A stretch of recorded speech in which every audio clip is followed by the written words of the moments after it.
But I actually don't think it's reasonable for us to judge the industry by the standard of 1965. I think the standard we have to judge the industry by is how it compares to other industries and how they've changed in America over the last 50 years.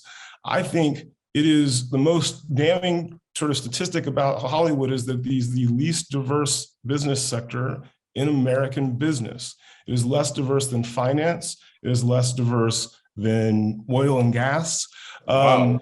And when you think about sort of that in the context of everything else, I go back to this quote by that's often misattributed to Plato, but it's actually from like a 17th century poet named Andrew Fletcher. Let me write the songs of a nation, and who will may make the laws, right? And obviously, when he says songs, what he's talking about is the thing that is the lingua franca of culture and industry. It's not just songs. In our case, in 2022, it's movies and television. It's the stuff that most people consume. And it's not surprising to me that when you have the least diverse sector in American business writing the country's songs, and in so doing, writing the world's songs because of the nature of the way Hollywood exports these stories around the world, that you end up with a world that looks a lot like the world that we live in now. Because those are the stories that we continue to tell, because those are the people that continue to choose what stories are being told.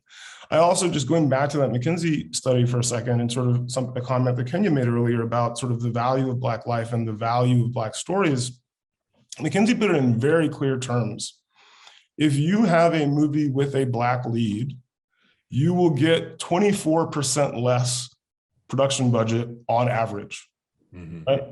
If you have a movie with 2 or more Black off-screen principals, producer, director, writer, so a Black story, you will get 40% less of a budget. That's just for the budget. And then you'll get less on marketing and distribution as well, roughly 10 to 15% depending. Despite that, dollar for dollar, Black films make better ROI than so-called white films.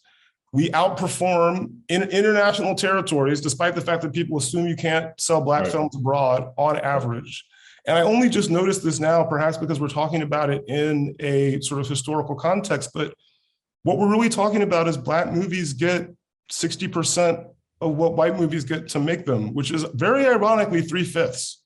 And I know that makes me sound like a conspiracy theorist, but we're going to talk about the value of Black lives and Black stories. That rough 60% number seems to have echoes throughout history. I personally don't care if a bunch of white dudes decide they want to make a TV show.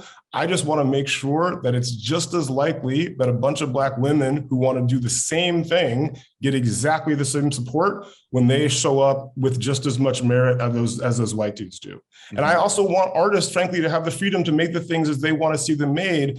I just don't think that the companies that are deciding what gets made and by whom are doing a great job in solving the problem.